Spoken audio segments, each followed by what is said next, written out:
ഓണം എക്സാമിന് നമ്മൾ എന്തായാലും പഠിച്ചു പോകേണ്ട കുറച്ച് ഡിസ്കോസ് ക്വസ്റ്റ്യൻസ് ആണ് ഇന്ന് ഞാൻ പരിചയപ്പെടുത്താൻ വേണ്ടി പോകുന്നത്. വളരെ പ്രധാനപ്പെട്ട വീഡിയോ ആണ്, സ്കിപ്പ് ചെയ്യാതെയും മുഴുവനായിട്ടും കാണുക. ഈ ഒരു വീഡിയോയിലൂടെ നമുക്കൊരു 40ൽ കൂടുതൽ മാർക്ക് എന്തായാലും ഉറപ്പിക്കാൻ വേണ്ടി പറ്റും. ഒന്നാമതായിട്ട് നമ്മളോട് ഉറപ്പിക്കാം, ഈ ഒരു ചോദ്യം എന്തായാലും വന്നിരിക്കും സ്പീച്ച് എഴുതാൻ വേണ്ടിയിട്ട്. സോ അത് ഏത് ചാപ്റ്ററിലാണ് എന്നുള്ളതിൽ ചെറിയൊരു കൺഫ്യൂഷൻ ഉണ്ടെങ്കിലും എന്തായാലും നമ്മുടെ ഫസ്റ്റ് യൂണിറ്റിൽ നിന്നാണ് ഏറ്റവും കൂടുതൽ സ്പീച്ച് വരാനുള്ള സാധ്യത. നമുക്ക് ഒരു മോഡൽ ക്വസ്റ്റ്യൻ നോക്കാം. You are one of the participants of a panel discussion on the topic, the role of education in empowering Indian women. You are asked to welcome the panelist and introduce the topic. Draft the introductory speech. Speech എഴുതാനുള്ള ഒരു question കിട്ടിക്കഴിഞ്ഞാൽ എങ്ങനെ വേണം നമ്മൾ ഇത് എഴുതാൻ വേണ്ടിയിട്ട്? ആദ്യം ശ്രദ്ധിക്കുക, എന്താണ് നമ്മുടെ വിഷയം? The role of education in empowering Indian woman എന്ന് പറയുന്ന വിഷയവുമായിട്ട് ബന്ധപ്പെട്ടിട്ടാണ് നമ്മൾ ഈ ഒരു സ്പീച്ച് ചെയ്യുന്നത്. ഇനി നമ്മുടെ വേദിയാണ് ഏതാണെന്നുള്ളത് നോക്കുക. അത് സ്കൂളാണോ, അതിനി വേറെ എവിടെയെങ്കിലും ആണോ എന്നുള്ളത് ആദ്യം മനസ്സിലാക്കുക. നമ്മുടെ വേദി എന്ന് പറയുന്നത് U are one of the participant, ഒരു പാനൽ ഡിസ്കഷനിലാണ്. അതായത് ആ ഒരു പാനൽ ഡിസ്കഷനിൽ പങ്കെടുത്തുകൊണ്ടാണ്, അതിൻ്റെ ഒരു ആമുഖ പ്രസംഗം പറഞ്ഞുകൊണ്ടാണ് നമ്മൾ തുടങ്ങുന്നത്. സോ ആ ആമുഖ പ്രസംഗത്തിൽ എന്തൊക്കെ വരണം എന്നുള്ളത് ഞാൻ കാണിച്ചുതരാം. സോ ബേസിക്കലി ഒരു സ്പീച്ചിന് ഒരു ഫോർമാറ്റ് നമ്മൾ സാധാരണഗതിയിൽ പറയാറില്ല, ഒരു ലെറ്റർ ഒക്കെ എഴുതുന്ന പോലെ. പക്ഷെ ചില കാര്യങ്ങൾ കൊടുത്തു കഴിഞ്ഞാൽ അത് വൃത്തിയാവും.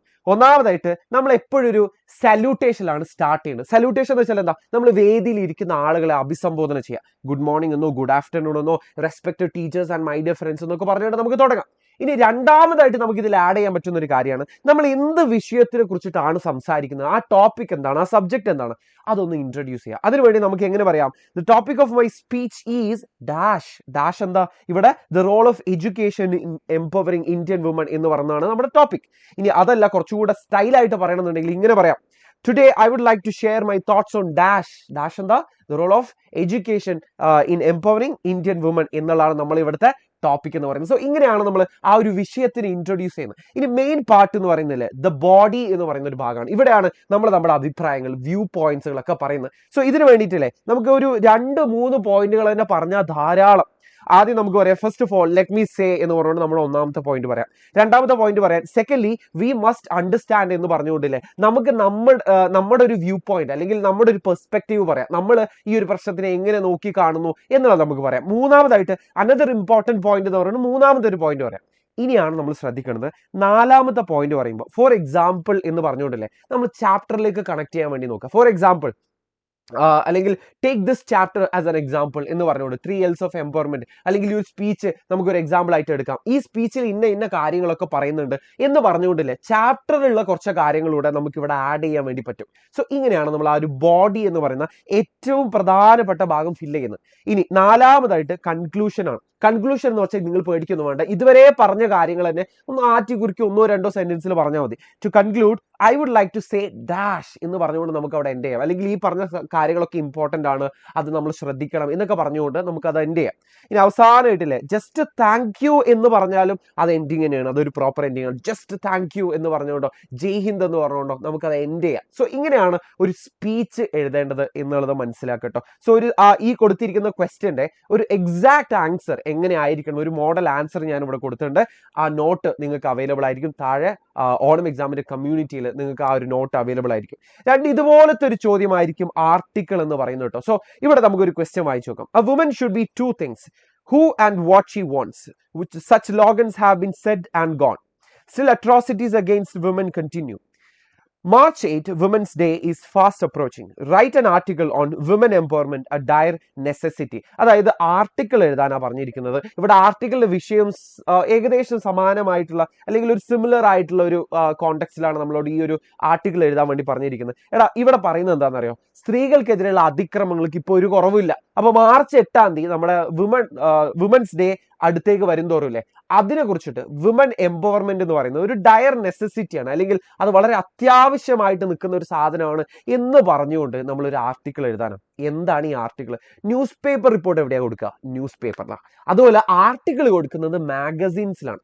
അപ്പൊ ഏകദേശം അതിന്റെ ഒരു സെയിം സ്ട്രക്ചർ എന്നും പറയാൻ പറ്റില്ല, പക്ഷെ ഏകദേശം നമുക്ക് വരേണ്ടത് എന്തൊക്കെയാണെന്ന് അറിയാം. ഒന്ന്, ടൈറ്റിൽ വരണം. ടൈറ്റിൽ വരണം. നമ്മൾ പറയാൻ ഉദ്ദേശിക്കുന്ന വിഷയത്തിനെ കുറിച്ചിട്ട് നമുക്ക് ടൈറ്റിൽ കൊടുക്കുക. മിക്കവാറും കേസിൽ ക്വസ്റ്റ്യനിൽ തന്നെ ഉണ്ടാവും ആ ടൈറ്റിൽ.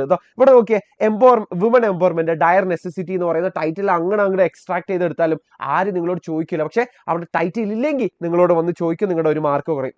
രണ്ടാമതായിട്ട് ശ്രദ്ധിക്കണം, ഇതിനൊരു ബൈലൈൻ കൊടുക്കണം. ബൈലൈൻ എന്ന് വെച്ചാൽ ഇത് ആരാണ് എഴുതിയത് എന്നുള്ളത് നമുക്ക് അവിടെ പറയാൻ പറ്റണം. സോ ഇവിടെ ബൈലൈൻ ആയിട്ട് നിങ്ങൾക്ക് നിങ്ങളുടെ പേര് പറയാം, വേറെ ആരുടെങ്കിലും പേര് പറയാം, ബൈലൈൻ എന്തായാലും കൊടുക്കുക. ഇനി 3 പാരഗ്രാഫ് മതി ഒരു ആർട്ടിക്കിൾ. ഒന്നാമത്തെ പാരഗ്രാഫിലെ ഒരു 1-2 വരികളായിട്ട് നമ്മൾ ടോപ്പിക് എന്താണെന്നുള്ളത് പറയാം. ഫോർ എക്സാമ്പിൾ വുമൺ എംപവർമെന്റ് ആണെന്നുണ്ടെങ്കിൽ നമുക്ക് 3 L's ഓഫ് എംപവർമെന്റിൽ തന്നെ പറഞ്ഞ കാര്യങ്ങൾ, ലേണിംഗ്, ലേബർ, ലീഡർഷിപ്പ്, അതിൽ സ്ത്രീകൾ ഫേസ് ചെയ്യുന്ന problems, gender gaps in work place, അങ്ങനെയുള്ള കുറച്ച് കാര്യങ്ങൾ പറയാൻ പറ്റും. പിന്നെ രണ്ടാമത്തതിൽ ദ ബോഡി എന്ന് പറയുന്ന പാർട്ടിലാണ് എന്താ പ്രശ്നങ്ങൾ. ഫോർ എക്സാമ്പിൾ നമ്മൾ സ്ത്രീകൾക്ക് എന്താണ് വെൽത്ത് ഇൻഹെറിറ്റഡ് ആയിട്ട് കിട്ടുന്നതും, അതുപോലെ തന്നെ ഈ പോളിസിയിലൊക്കെ വരുന്ന പ്രശ്നങ്ങൾ, അല്ലെങ്കിൽ അവര് ജോലി സ്ഥലത്ത് ഉണ്ടാവുന്ന ജെൻഡർ ഗ്യാപ്പുകൾ, പിന്നെ ഇതെങ്ങനെയാണ് ഒരു കൺട്രീന്റെ ഫൈനാൻഷ്യൽ സിറ്റുവേഷനെ ബാധിക്കുന്നത്, ഫൈനാൻഷ്യൽ സിനാരിയോനെ ബാധിക്കുന്നത് എന്നുള്ളതൊക്കെ നമുക്ക് അവിടെ പറയാൻ പറ്റും. പിന്നെ ഇതിന്റെ പ്രാധാന്യം എത്രത്തോളാണെന്നുള്ളത് നമുക്ക് പറയാം അല്ലെ. അതിനു വേണ്ടിയിട്ട് നമുക്ക് ഈ ആഫ്രിക്കൻ അഡേജ് ഒക്കെ യൂസ് ചെയ്യാം. If you are educating A boy, you are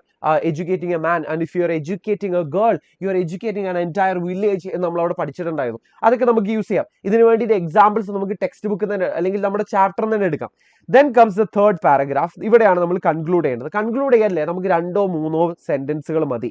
ഇവിടെ പ്രധാനമായിട്ട് നമ്മൾ ശ്രദ്ധിക്കേണ്ടതില്ലേ, ഒരു സൊല്യൂഷൻ കൊണ്ടുവരാൻ, ഏറ്റവും ബെറ്റർ ആയിട്ടുള്ള സൊല്യൂഷൻ കൊണ്ടുവരാം. ഇപ്പൊ ഫോർ എക്സാമ്പിൾ ലീഡർഷിപ്പ് കഴിഞ്ഞതിന് ശേഷം നമ്മുടെ ക്രിസ്റ്റീലക്കാരുടെ അവസാന ഭാഗത്തേക്ക് പറയുന്നുണ്ടല്ലേ, സ്ത്രീകൾ അവരുടെ ആ ഒരു കംഫർട്ട് ബബിൾ ബേസ്റ്റ് ചെയ്തിട്ട് പുറത്തേക്ക് വരണം, ഡെയർ ദ ഡിഫറൻസ് എന്നൊക്കെ പറയുന്നുണ്ട്. അതുപോലെ തന്നെ നമുക്ക് നമ്മുടേതായിട്ടുള്ള കുറച്ച് കാഴ്ചപ്പാടുകൾ നമുക്ക് പറയാൻ പറ്റണം. ഓക്കെ, അതല്ലാന്നുണ്ടെങ്കിൽ നമുക്ക് ടെക്സ്റ്റ് ബുക്ക് എടുത്താലും ആരും അതിന് മാർക്ക് കുറക്കാനൊന്നും പോകുന്നില്ല. സോ ടെക്സ്റ്റ് ബുക്കിൽ അവസാനത്തിൽ കുറച്ച് കാര്യങ്ങൾ സൊല്യൂഷൻ ആയിട്ട്, ഒരു പ്രൊപ്പോസിഷൻ ആയിട്ട് പറയുന്നുണ്ട്. ഓക്കെ, അതല്ലാതെ തന്നെ സൊല്യൂഷൻ ആയിട്ട് നമുക്ക് പറയാൻ പറ്റുന്നതാണ് ലേണിംഗ് ലേബർ ലീഡർഷിപ്പ് എന്ന് പറയുന്നതിന്റെ വലിയൊരു മാറ്റമാണ്. സോ ഇതിന്റെയും ഒരു മോഡൽ ആൻസർ ഞാൻ ഇവിടെ കൊടുക്കുന്നുണ്ട്, നിങ്ങൾക്കൊന്ന് റെഫർ ചെയ്യാവുന്നതാണ്.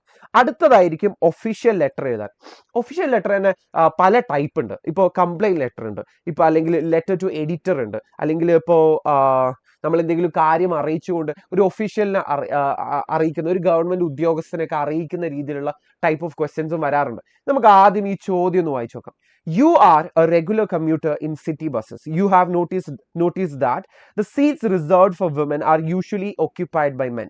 The conductor of the bus does not respond to your complaints and you decide to report it to the station master. Draft a letter of complaint. അതായത് ഇവിടുത്തെ പ്രശ്നം എന്താണെന്നുള്ളത് ആദ്യം നോക്കുക. എന്താ, you have notice that the seat reserved for women are usually occupied by men. സ്ത്രീകൾക്ക് വേണ്ടിയിട്ട് allocate ചെയ്തിരിക്കുന്ന സീറ്റുകൾ, അതായത് ബസ്സിലുള്ള സീറ്റുകൾ, അത് പുരുഷന്മാര് ഒക്യുപ്പൈ ചെയ്യുന്നതാണ് ഇവിടുത്തെ പ്രോബ്ലം. ഇനി ആർക്കാണ് ഈ കത്ത് എഴുതുന്നത് എന്നുള്ളത് ശ്രദ്ധിക്കട്ടോ. ഇത് നമ്മൾ സ്റ്റേഷൻ മാസ്റ്റർക്കാണ് ഈ കത്ത് അയക്കാൻ വേണ്ടി പോകുന്നത്. ഈ ഒരു വിഷയം അഡ്രസ്സ് ചെയ്തുകൊണ്ട് നമ്മൾ സ്റ്റേഷൻ മാസ്റ്റർക്കാണ് ഈ ഒരു കത്ത് എഴുതുന്നത്. ഇനി നമ്മൾ ആരാണെന്ന് കൂടെ ക്വസ്റ്റ്യനിൽ ഉണ്ടോ നോക്കുക. You are regular commuter in the city bus. അതായത് സിറ്റി ബസ്സിൽ ഓടുന്ന അല്ലെങ്കിൽ അതിൽ സ്ഥിരമായിട്ട് പോകുന്ന ഒരു യാത്രക്കാരനാണ് നിങ്ങൾ എന്നും കൃത്യമായിട്ട് അവിടെ പറയുന്നുണ്ട്. സോ ഇത്രയും കാര്യങ്ങൾ നമ്മുടെ ഉത്തരത്തിൽ വേണം. സോ ഇതിന്റെ ഒരു ഫോർമാറ്റ് പറഞ്ഞു തരട്ടെ. സാധാരണ ഇതിൽ എഴുതുന്ന പോലെ തന്നെ ഫ്രം അഡ്രസ്സ് കൊടുക്കുക, ടു അഡ്രസ്സ് കൊടുക്കുക, ഫ്രം അഡ്രസ്സ് കൊടുക്കുക, ടു അഡ്രസ്സ് കൊടുക്കുക. ഫ്രം അഡ്രസ്സ് നിങ്ങൾ എന്ത് തേങ്ങ കൊടുത്താലും കുഴപ്പമില്ല. പക്ഷെ ടു അഡ്രസ്സിലെ ക്വസ്റ്റ്യൻ ഉണ്ടാവും ആർക്കാണ് ഈ കത്ത് എഴുതേണ്ടതെന്നുള്ളത്. അത് അയാളെ തന്നെ കൊടുത്തില്ല എന്നുണ്ടെങ്കിൽ നിങ്ങളുടെ മാർക്കും. ഇവിടെ സ്റ്റേഷൻ മാസ്റ്റർ എന്നുള്ളത് കൃത്യമായിട്ട് പറയുന്നുണ്ട്. പിന്നെ ഡേറ്റ്, ബാക്കിയുള്ള കാര്യങ്ങൾ നിങ്ങൾ ഇനിയിപ്പോൾ വേറെ എന്തെങ്കിലും റാൻഡം ആയിട്ട് കൊടുത്താലും കുഴപ്പമൊന്നുമില്ല. പക്ഷെ ഇത്രയും കാര്യങ്ങൾ കൃത്യമായിട്ട് വരണം. ഡേറ്റ് വരണം. ഡേറ്റ് ഇതാ ഇവിടെ വന്നാലും ഒരു കുഴപ്പമില്ല. ഡേറ്റ് കൊടുക്കൽ വളരെ വളരെ വളരെ നിർബന്ധമാണ്. ഈ ഒഫീഷ്യൽ ലെറ്ററിൽ എന്തായാലും വേണ്ട ഒരു സാധനമാണ് സബ്ജക്റ്റ് എന്ന് പറയുന്നത്. സോ ഇവിടുത്തെ സബ്ജക്ട് വിഷയം എന്താണെന്നുള്ളത് ക്വസ്റ്റ്യൻ തന്നെ ഉണ്ട്. Seats reserved for women in the city buses എന്നുള്ളതാണ്. ആ ഒരു വിഷയത്തിനെ കുറിച്ചിട്ടാണ്. അല്ലെങ്കിൽ seats reserved for women in the city buses are occupied by men എന്ന് നമുക്ക് പറയാം. ഓക്കെ, ഇനി നേരെ ആദ്യം നമ്മൾ എന്താണെന്നുള്ളത് ആദ്യം പറയാം. ഹു ആർ വി, നമ്മൾ ആരാണെന്നുള്ളത് പറയാം. രണ്ടാമതായിട്ട് എന്താണ് പ്രശ്നം എന്നുള്ളത് പറയാം. പ്രശ്നം പറഞ്ഞതിന് ശേഷം പ്രശ്നത്തിനെ കുറിച്ചിട്ട് തന്നെ നമുക്ക് കുറച്ചുകൂടെ ഡീറ്റെയിൽ ആയിട്ട് സംസാരിക്കാം. ഡീറ്റെയിൽ ആയിട്ട് സംസാരിച്ചതിന് ശേഷം ടുവേർഡ്സ് ദി എൻഡ്, അവസാനത്തിലേക്ക് വരുമ്പോൾ വി നീഡ് ടു റിക്വസ്റ്റ്, എന്തെങ്കിലും റിക്വസ്റ്റ് ചെയ്യാൻ അല്ലെങ്കിൽ നടപടി എടുക്കണം എന്നുള്ള രീതിയിലായിരിക്കണം നമ്മൾ സംസാരിക്കേണ്ടത്. For example, please ensure that the seats reserved for women are made available to them when they are travelling in the bus. ഈ ഒരു കാര്യം നിങ്ങൾ ഉറപ്പ് വരുത്തണം എന്നുള്ളത് റിക്വസ്റ്റ് ചെയ്തുകൊണ്ടാണ് നമ്മൾ ഈ ഒരു ലെറ്റർ എൻഡ് ചെയ്യുന്നത്. അവസാനത്തിലേക്ക് നമ്മളൊരു കോംപ്ലിമെന്ററി ക്ലോസ് കൊടുക്കണം. എന്ന് വെച്ചാൽ നമ്മൾ സ്നേഹത്തോടെ എന്നൊക്കെ നമ്മൾ സാധാരണഗതിയിൽ എന്തെല്ലാ പറയാ, നമ്മൾ ഇൻഫോർമൽ ലെറ്ററിലാണ്, അതായത് നമ്മളൊരു ഫ്രണ്ടിനോ അമ്മയ്ക്കോ അച്ഛനോ ഒക്കെ അയക്കുമ്പോൾ ഇത് നമ്മളൊരു ഒഫീഷ്യലിന് അയക്കുന്നത്. സോ ഇവിടെ നമ്മൾ കുറച്ചുകൂടെ ഒഫീഷ്യലായിട്ട് കുറച്ചുകൂടെ ഫോർമൽ ആയിട്ട് വേണം നമുക്ക് സംസാരിക്കാൻ. അപ്പൊ ഇവിടെ നമുക്ക് വാം റിഗാർഡ്സ് എന്ന് പറയാം, യോസ് ഫെയ്ത്ത്ഫുള്ളി എന്ന് പറയാം, ജസ്റ്റ് താങ്ക് യു എന്ന് പറയാം. അതിനുശേഷം നമ്മുടെ പേര് കൂടെ കൊടുത്തു കഴിഞ്ഞാലേ നമ്മുടെ ഫോർമൽ ലെറ്റർ അല്ലെങ്കിൽ ഒഫീഷ്യൽ ലെറ്റർ എന്ന് പറയുന്ന പരിപാടി അവിടെ തീർന്നു. ഓക്കെ, വേറൊരു പ്രോബബിൾ ക്വസ്റ്റ്യൻ ആയിരിക്കും ഇന്റർവ്യൂ ക്വസ്റ്റ്യനെയർ എന്ന് പറയുന്നത്. സോ എങ്ങനെയാണ് ഇന്റർവ്യൂ ക്വസ്റ്റ്യനെയർ എഴുതേണ്ടത്? സാധാരണഗതിയിൽ ഏതെങ്കിലും ഒരു ഫീൽഡ്, ഏതെങ്കിലും ഒരു വിഷയത്തിലുള്ള എക്സ്പേർട്ട് ആയിട്ടുള്ള ഒരാളെ ആയിരിക്കും നമ്മൾ ഇന്റർവ്യൂ ചെയ്യാൻ വേണ്ടി പോകുന്നത്. അപ്പൊ അവരോട് ചോദിക്കേണ്ട ചോദ്യങ്ങൾ എന്ന് പറയുന്നത് അവർ എന്ത് ഫീൽഡിലാണോ എക്സ്പേർട്ട് ആയിരിക്കുന്നത് ആ വിഷയവുമായിട്ട് ബന്ധപ്പെട്ട ചോദ്യങ്ങൾ മാത്രമേ ചോദിക്കാറുള്ളൂ. നിങ്ങൾ വേറെ എന്തെങ്കിലും അൽക്കുലത്ത് ചോദ്യങ്ങൾ ചോദിച്ചാലല്ലേ അതിന് മാർക്ക് കിട്ടൂല. നിങ്ങൾ ഒരു ബന്ധമില്ലാത്ത, ഫോർ എക്സാമ്പിൾ അവരുടെ പേഴ്സണൽ ലൈഫിനെ കുറിച്ചിട്ട്, നിങ്ങൾക്ക് മക്കളുണ്ടോ, നിങ്ങളുടെ വീട് എവിടെയാണ്, അല്ലെങ്കിൽ നിങ്ങൾ രാവിലെ എന്താ കഴിച്ചത്, ഇമാതിരി ചോദ്യങ്ങൾ ചോദിക്കുന്നതിൽ ഒരു പ്രസക്തിയില്ല. അതല്ല നിങ്ങളിൽ നിന്ന് പ്രതീക്ഷിക്കുന്നത്. രണ്ട് കാര്യങ്ങൾ നിങ്ങൾ ഇന്റർവ്യൂ ക്വസ്റ്റ്യനെയർ ശ്രദ്ധിച്ചാൽ മതി. ഒന്ന്, കോണ്ടെക്സ്റ്റുവൽ ആയ ക്വസ്റ്റ്യൻ. അതായത് കോണ്ടെക്സ്റ്റുവൽ ആയ ക്വസ്റ്റ്യൻ എന്ന് പറയുമ്പോൾ, ഫോർ എക്സാമ്പിൾ ഈ ക്വസ്റ്റ്യൻ നോക്കി, imagine that a leading activist for woman rights is visiting your school. You are one of the students who got an opportunity to interact with her. Frame 4 questions on the need of woman empowerment that you wish to ask. വിഷയം എന്താണെന്നുള്ള കൃത്യമായിട്ട് തന്നിട്ടുണ്ട്. അവരാരാ ഈ പറഞ്ഞിട്ടുള്ള guest എന്ന് പറയുന്നതിലെ woman എംപവർമെന്റിലുള്ള leading ആയിട്ട് അതിന്റെ ഒരു ആക്ടിവിസ്റ്റ് ആണ്. അപ്പൊ ആ ആക്ടിവിസ്റ്റിനോട് നമ്മൾ എന്തേ ചോദിക്കാൻ പാടുള്ളൂ? വുമൺ എംപവർമെന്റിനെ കുറിച്ചിട്ടേ ചോദിക്കാൻ പാടുള്ളൂ. ഇനി രണ്ടാമതായിട്ട് ശ്രദ്ധിക്കേണ്ടതില്ലേ, ഓപ്പൺ എൻഡഡ് ആയ ചോദ്യങ്ങൾ ചോദിക്കാൻ ശ്രദ്ധിക്കുക. What is open ended questions? What does it mean? എന്താണ് ഇതോട് ഉദ്ദേശിക്കുന്നത്? നമ്മൾ ചോദിക്കുന്ന ചോദ്യങ്ങളില്ലേ, for example, how has the government conceived the idea of woman empowerment? Government ഈ ഒരു വിഷയത്തിന്, വുമൺ എംപവർമെന്റ്, സ്ത്രീ ശാക്തീകരണത്തിന് എങ്ങനെയാണ് നോക്കിക്കാണുന്നത് എന്നുള്ള ചോദ്യത്തിനല്ലേ ഒറ്റ വാക്കിൽ മറുപടി പറയാൻ പറ്റുമോ? ഇല്ല. യെസ് ഓർ നോയിൽ മറുപടി പറയാൻ പറ്റുമോ? ഇല്ല. അങ്ങനെ യെസ് ഓർ നോയിലോ ഒരൊറ്റ വാക്കിലോ മറുപടി പറയാൻ പറ്റുന്ന ചോദ്യങ്ങളെയാണ് നമ്മൾ എന്ത് പറയാ, ക്ലോസ്ഡ് എൻഡഡ് ക്വസ്റ്റ്യൻ എന്നുള്ളത്. So in contrary, open ended questions എന്ന് പറയുമ്പോൾ എന്തായിരിക്കും സ്വാഭാവികമായിട്ടും, അതായത് ഈ പറഞ്ഞ പോലെ തന്നെ ഒരു ഡിസ്ക്രിപ്റ്റീവ് ആൻസർ ഒക്കെ പ്രതീക്ഷിച്ചുകൊണ്ടുള്ള, അല്ലെങ്കിൽ ഒരു പരന്ന ചോദ്യമാണ് അല്ലെ. ഞാനിപ്പോ നിങ്ങൾക്ക് പഴങ്കഞ്ഞിയാണോ ദോശയാണോ ഇഷ്ടം എന്നുള്ളത് ചോദിച്ചാൽ നമുക്ക് ഒരൊറ്റ ഉത്തരത്തിൽ അതിന്റെ മറുപടി പറയാം. സോ അതിന് പകരമായിട്ട് ഞാൻ ചോദിക്കുകയാണ്, പഴങ്കഞ്ഞി രാവിലെ കുടിക്കുന്നതിനോട് നിങ്ങളുടെ അഭിപ്രായം എന്താ എന്ന് ചോദിച്ചാൽ അതിന് നമുക്ക് ഒരൊറ്റ വാക്കിൽ മറുപടി പറയാൻ പറ്റൂല. സോ അങ്ങനത്തെ ചോദ്യങ്ങൾ ചോദിക്കാൻ ശ്രദ്ധിക്കുക. Moving on. ഇനി നമുക്ക് നോക്കാനുള്ളത് character sketch kind of questions വരാനുള്ള സാധ്യത വളരെ കൂടുതലാണ്. സോ ക്യാരക്ടർ സ്കെച്ചിലല്ലേ മെയിൻ ആയിട്ട് നമ്മൾ കൊടുക്കേണ്ട കാര്യങ്ങൾ ഞാൻ പറഞ്ഞുതരാം. സോ ഇവിടെ അജിത്തിന്റെ ക്യാരക്ടർ സ്കെച്ച് ആണ് നമ്മളോട് ചോദിച്ചിരിക്കുന്നത്. ക്യാരക്ടർ സ്കെച്ച് ചോദിക്കുന്ന സമയത്ത് മെയിൻ ഫോക്കസ് പോകേണ്ടത് ക്യാരക്ടറിലേക്കാണ്. ക്യാരക്ടറിന്റെ സ്വഭാവ വിശേഷണം, പിന്നെ അയാളെ കുറിച്ചിട്ട് കാഴ്ചയിലോ അല്ലെങ്കിൽ വേറെയുള്ള കാര്യങ്ങളിലോ നമുക്ക് പറയാൻ എക്സാമ്പിളുകൾ ഉണ്ടെങ്കിൽ അതിനു വേണ്ടി മാത്രം നമുക്ക് ചാപ്റ്ററിൽ നടന്ന കാര്യങ്ങൾ എടുത്തിട്ട് പറഞ്ഞാൽ മതി. ഫോർ എക്സാമ്പിൾ, ഇവിടെ നൊമിതയുടെ ഹസ്ബൻഡ് ആണെന്ന് പറയുമ്പോൾ അതാണ് റോൾ എന്ന് പറയുന്നത്. ആ ക്യാരക്ടറിന്റെ റോൾ അതാണ്. പിന്നെ അയാളുടെ ഒരു ആറ്റിറ്റ്യൂഡ്, അയാളുടെ ഒരു റിയൽ നേച്ചറിനെ കുറിച്ച് പറയാൻ ക്വസ്റ്റ്യനിൽ തന്നെ നമുക്കൊരു വാചകം തന്നിട്ടുണ്ട്. I do what I want, what I please എന്ന് പറയുന്നുണ്ട്. അത് അയാളുടെ റിയൽ നേച്ചറിനെ കുറിച്ചിട്ടാണ് പറയുന്നത്. ഇനി അയാളുടെ സ്വഭാവത്തിനെ കുറിച്ചിട്ട് പറയുകയാണെങ്കിൽ ഭയങ്കര കൺട്രോളിംഗ് ആണ്, ഭയങ്കര ഡോമിനേറ്റിംഗ് ആണ്, ഡിസ്റെസ്പെക്ട്ഫുൾ ആണ്, പിന്നെ കെയർലെസ് ആൻഡ് ഇറസ്പോൺസിബിൾ ആയിട്ടുള്ള ഒരാളാണ്. കേട്ടോ, ഇത് ഞാൻ അയാളുടെ സ്വഭാവം പറഞ്ഞു. സ്വഭാവത്തിന് ഒരു എക്സാമ്പിൾ ആണ് ഈ കൊടുത്തിരിക്കുന്നത്. എക്സാമ്പിളുകളാണ് ഇതിൽ കൊടുത്തിരിക്കുന്നത്. കൺട്രോൾ ആണെങ്കിൽ ഞാൻ വെറുതെ പറയില്ല. കൺട്രോളിങ് ആൾ എന്തുകൊണ്ടാണ് അങ്ങനെ പറയാനുള്ള കാരണം എന്നുള്ളതിന് ഒരു എക്സാമ്പിൾ കൂടെ കൊടുത്തിട്ടാണ് ഞാൻ അതിനെ സബ്സ്റ്റാൻഷിയേറ്റ് ചെയ്യുന്നത്, അല്ലെങ്കിൽ ഞാൻ അതിനെ ആർഗ്യൂ ചെയ്യുന്നത്. പിന്നെ representative of male dominated society, ഒരു ആൺ മേൽക്കോയ്മയുള്ള ഒരു സൊസൈറ്റിയുടെ ഒരു നേർചിത്രമാണ് ശരിക്കും പറഞ്ഞാൽ ഈ ഒരു വൃത്തികെട്ട മനുഷ്യൻ. സോ ഈ വൃത്തികെട്ട മനുഷ്യനെ കുറിച്ചിട്ട് പറയാൻ ഞാൻ വീണ്ടും ഒരു എക്സാമ്പിൾ കൊടുത്തിട്ടുണ്ട്. കവേർഡ്ലി ഇൻസൈഡ്, അതായത് ഉള്ളിൽ വലിയ ധൈര്യമൊന്നുമില്ല, പേടിത്തൊണ്ടരാ എന്ന് അവിടെ പറയുന്നുണ്ട്. കോസ് ഓഫ് കോൺഫ്ലിക്റ്റ്, എന്ത് കാരണമാണ് ഇവർ തമ്മിലൊരു കോൺഫ്ലിക്റ്റ് ഉണ്ടാവുന്നത്, ഇവർ തമ്മിലൊരു കച്ചറ ഉണ്ടാവുന്നത് എന്നുള്ളത് നമുക്ക് അവിടെ പറയാം. In short, selfish, patriarchal and controlling, but his behavior finally brings out Namida's hidden strength. അതായത് ഇവിടെ പറയുന്നത് എന്താ, അയാൾ സെൽഫിഷ് ആയ ഒരാളാണ്, പെട്രിയാർക്കൽ, നേരത്തെ പറഞ്ഞ പോലെ തന്നെ ആൺ മേൽക്കോയ്മ, പെട്രിയാർക്കൽ ആണ്, അതുപോലെ തന്നെ കൺട്രോളിംഗ് ആയിട്ടുള്ള ഒരു ക്യാരക്ടറാണ് എന്നൊക്കെ പറയാം. ഇവിടെ നിങ്ങൾ ശ്രദ്ധിച്ചോ, ഞാൻ മെയിനായിട്ട് ആകെ ചെയ്തത് ആ ക്യാരക്ടറിന്റെ സ്വഭാവത്തിനെ കുറിച്ചിട്ടാണ് പറഞ്ഞത്. ആ സ്വഭാവത്തിനെ കുറിച്ചിട്ട് പറയാൻ വേണ്ടി മാത്രമാണ്, അല്ലെങ്കിൽ അതിന് ഞാനൊരു എക്സാമ്പിൾ മാത്രമാണ് ചാപ്റ്ററിൽ നിന്ന് എടുത്തത്. ഇങ്ങനെ വേണം നമ്മൾ ഒരു ക്യാരക്ടർ സ്കെച്ച് എഴുതാൻ വേണ്ടിയിട്ട് കേട്ടോ. ഓക്കെ, പിന്നെ ലെറ്റർ നമ്മൾ നോക്കി. ഫോർമൽ ലെറ്ററിന്റെ നേരെ ഓപ്പോസിറ്റ് ആയിരിക്കും നമ്മൾ ഇൻഫോർമൽ ലെറ്റർ. അതിൽ വലിയ മാറ്റങ്ങളൊന്നുമില്ല. ഇൻഫോർമൽ ലെറ്റർ എന്ന് വെച്ചാൽ നമുക്കിപ്പോൾ ഒരു ഫ്രണ്ടിന് എഴുതുന്നോ അമ്മക്ക് എഴുതുന്നോ തരത്തിലുള്ള കത്തുകളായിരിക്കും. അതിലും ഫ്രം അഡ്രസ്സും ടു അഡ്രസ്സും ഡേറ്റ് ഒക്കെ കൊടുക്കണം. പക്ഷെ എന്ത് വേണ്ട, സബ്ജക്റ്റ് വേണ്ട. ഈ കത്ത് നമ്മൾ സ്റ്റാർട്ട് ചെയ്യുന്നത് സല്യൂട്ടേഷൻ തന്നെ ആയിരിക്കട്ടെ നമ്മൾ സ്റ്റാർട്ട് ചെയ്യുന്നത്. അവസാനത്തിൽ നമ്മൾ കോംപ്ലിമെന്ററി ക്ലോസ് കൊടുക്കും. പക്ഷെ നമ്മളില്ലേ ഒഫീഷ്യൽ ലെറ്ററിൽ കോംപ്ലിമെന്ററി ക്ലോസ് കൊടുക്കുന്ന സമയത്ത് warm regards, yours faithfully, thank you എന്നൊക്കെ ആയിരിക്കും കൊടുക്കും. പക്ഷെ ഇവിടെ നമ്മൾ കുറച്ചുകൂടി സ്നേഹത്തോടെയാണ്. അപ്പൊ നമുക്ക് വിത്ത് ലവ് എന്ന് പറയാം, അല്ലെങ്കിൽ യോസ് ലവിംഗ്ലി എന്നൊക്കെ പറയാം. യോസ് ലവിംഗ്ലി എന്നൊക്കെ പറയാം. അവസാനം നമ്മുടെ പേര് കൊടുത്താൽ മതി.